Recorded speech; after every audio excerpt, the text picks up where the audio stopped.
pessoal, estamos aqui para mais uma aula. Hoje vamos falar um pouco sobre renascimento e a partir dessa nossa fala nós iremos contextualizar um momento histórico muito importante daqui da história do Ocidente.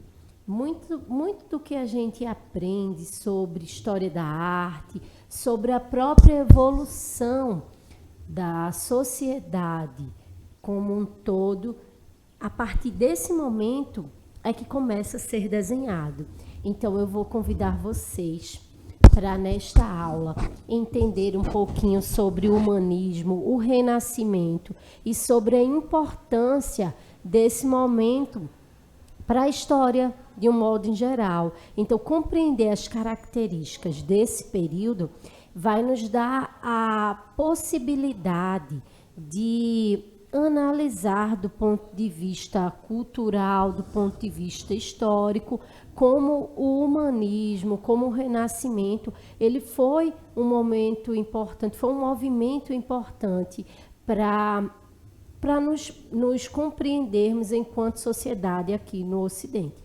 Então, vou convidar vocês para, a partir de agora, vir conosco assistir essa aula sobre renascimento e entender, de um modo geral, como isso contribui para o nosso conhecimento, de um modo geral.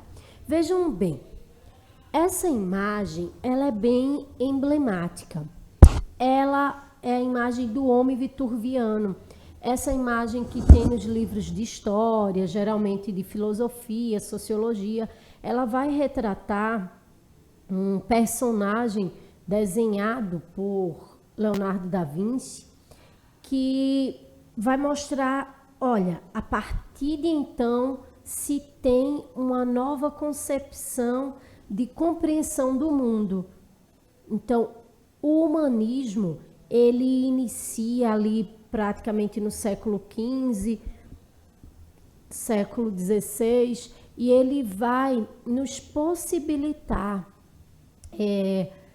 compreender como aquela sociedade ela vai passar a entender a sua organização econômica, sua organização administrativa, porque vejam só, a Europa, o Ocidente europeu, ele está organizado durante muito tempo por um regime, que é o regime feudal.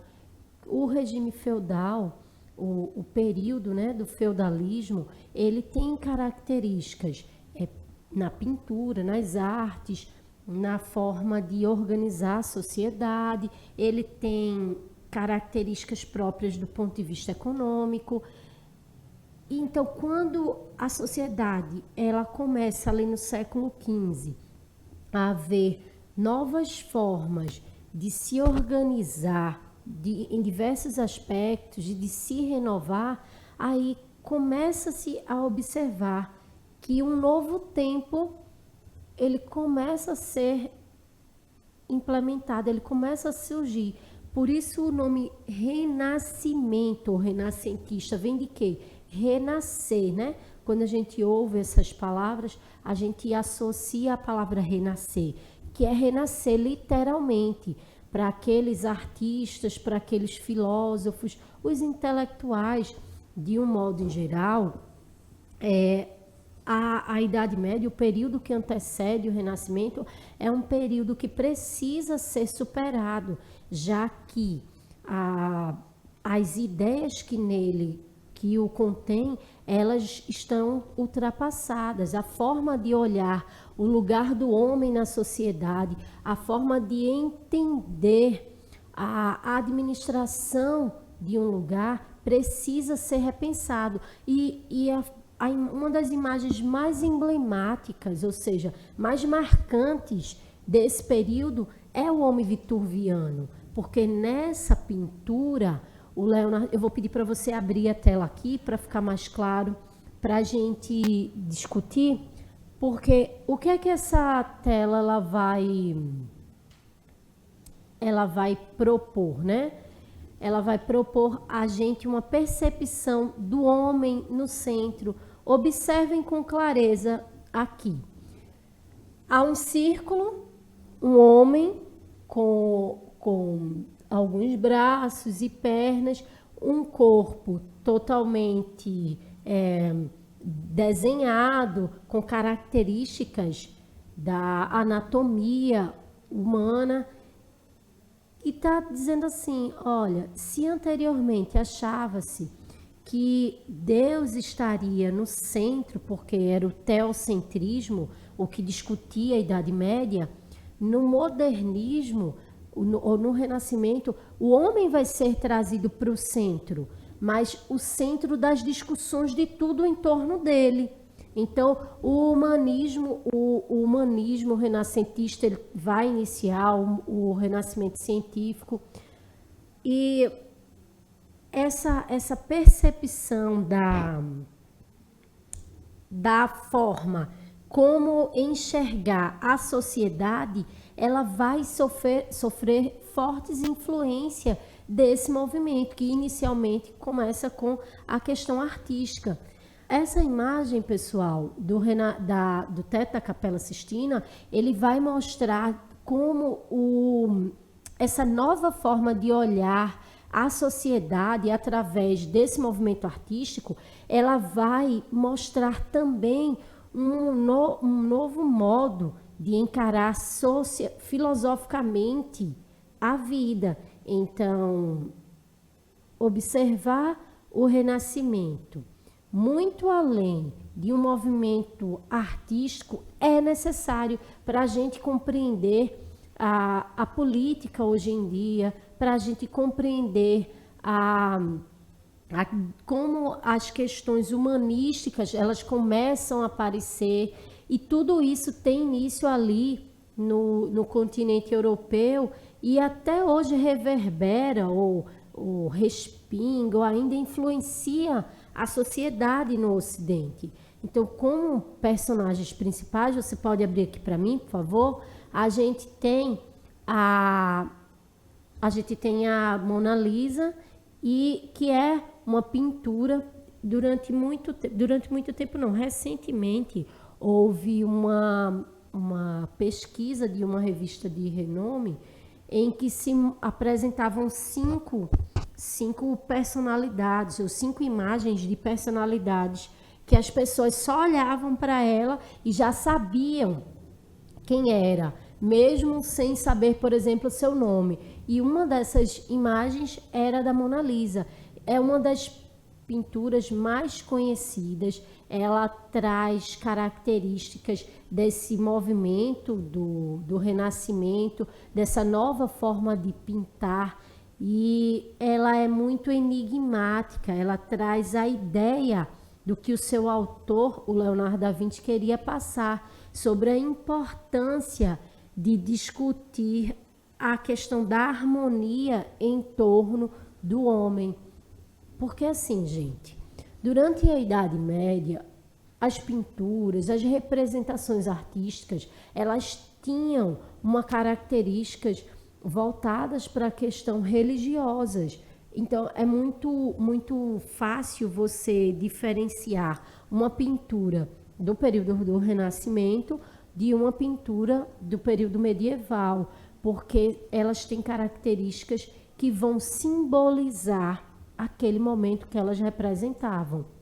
Então, eu convido vocês a pesquisarem um pouco mais sobre a importância de Leonardo da Vinci, dos valores que ele defendia em diversas áreas, não apenas nas artes plásticas, porque ele também foi um pesquisador. Então, muito do que a gente aprendeu inicialmente sobre o desenvolvimento do corpo humano inicia-se a partir da sua curiosidade em entender sobre o homem nas diversas perspectivas filosóficas, biológicas, enfim. Esses personagens, eles são necessários para que a gente entenda o início de toda essa movimentação para que o Renascimento se consolidasse. Tanto que nesse mapa aqui, pode abrir a imagem, por favor, ele vai mostrar toda a rota de onde inicia, para onde vai, as influências, as deslocações que esse movimento começou a ter. Então, observe que ele se dá todo na Península Itálica. O bom, pessoal, da gente aprender sobre um período como esse é que a gente não se restringe à história, por exemplo. A gente também tem noções básicas de geografia para compreender, por exemplo, o nosso lugar enquanto sujeito no espaço geográfico. É necessário que a gente tenha essa compreensão da dimensão dos lugares. Então, o mapa aí, ele mostra que não apenas nas artes plásticas ou a partir das artes plásticas é que o Renascimento ele se consolida. Porque vocês podem ver acima, no canto esquerdo, o Erasmo de Roterdã, que é um escritor que vai discutir diversos assuntos necessários para a compreensão da sociedade. A gente vai ter essa percepção, e aqui você pode abrir para mim, sobre o desenvolvimento da imprensa, de como foi importante esse desenvolvimento para o combate ao analfabetismo. A gente pode também entender que a questão da difusão da imprensa, ela foi necessária para que a igreja perdesse o monopólio que ela tinha sobre e controle sobre a sociedade. Então, tudo isso é fruto que resulta desse movimento, que não vai influenciar apenas as artes plásticas. A esse ponto, a gente chama de renascimento científico. Por quê? Porque está ligado à ciência. É importante a gente lembrar que o Renascimento, ele inicia ali, ou ele tem forte influência sobre as artes plásticas, mas, sobretudo, para as ciências, porque a partir da forma como vai se observar a organização das comunidades, ou seja, dos povos, vai se discutir também novas formas ou mentalidades críticas sobre o sujeito no espaço em que ele está inserido. Então, o Nicolau Copérnico aí, ele é uma figura bastante emblemática, bastante importante para a gente sacar assim, como o Renascimento, do ponto de vista da ciência, ele foi importante. Porque imagina se hoje os cientistas dizem para todos nós, olha, vacina é importante, é necessário tomarmos vacina para combatermos doenças que seriam, por exemplo, fatais. Isso é uma coisa que para a gente parece ser corriqueira e trivial, ou seja, está enraizado que é aquilo e certo. Naquele período, os cientistas, para provar as suas teorias, eles podiam até sofrer retaliações e chegar e ser condenados à morte. Então, o nome Renascimento desse movimento não é à toa, é literalmente de renascer, de surgir uma nova mentalidade que levaria as pessoas a compreender não o deslocamento da religiosidade apenas, mas a importância do homem ser tratado enquanto sujeito no espaço em que ele está inserido. A ciência, ela trouxe essa possibilidade.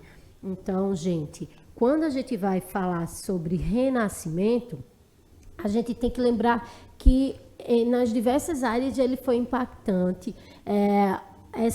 Todas essas imagens, elas criam juízos de valores que vão trazer de forma muito, muito clara ao longo dos tempos influência e sobre o modo como a sociedade se vê e se organiza. Então, um dos principais impactos que a gente pode mencionar é a importância da ciência a partir desse momento e da compreensão desse sentido de humanismo para as relações sociais. Para entender também o Renascimento, a gente tem que lembrar que ele parte de uma concepção de mundo que se difere de outra, né? Então, ele é diametralmente oposto ao feudalismo por diversas questões, como no quadro você pode pausar depois e ler ponto por ponto, porque essa concepção ela vai instituir ou fazer prevalecer tudo que para o conceito anterior, para aquela forma de organizar-se socialmente, não era concebível, não era aceitável. Então, vocês podem pausar e ler ponto por ponto dessa concepção e do que difere o feudalismo do Renascimento e, sobretudo, do ponto de vista econômico, com ali o início da criação do capitalismo como sistema de organização, a questão da ciência, entre outras coisas. A gente pode citar, como eu havia dito anteriormente, autores não apenas no mundo das artes plásticas, mas a gente pode citar como durante esse período a literatura ela avança, né? Aí eu sugiro para vocês a leitura do soneto 18 de Shakespeare, que é belíssimo e vai dar uma ideia para vocês sobre como essa nova forma de escrita, a partir do Renascimento, ela sofre essa influência. Shakespeare, que é um grande autor da literatura moderna e que vai representar essa nova forma de escrita. Eu acho que vocês já devem ter ouvido falar de Romeu e Julieta, Hamlet, entre outros. A gente também pode citar, além de Shakespeare, nesse período, o Luís de Camões, o Maquiavel, o Dante Alighieri e o Miguel de Cervantes.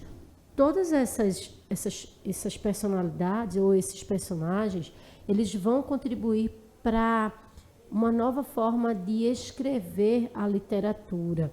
E essa nova escrita, tanto do ponto de vista poético como filosófico, ela ainda hoje influencia a nossa sociedade.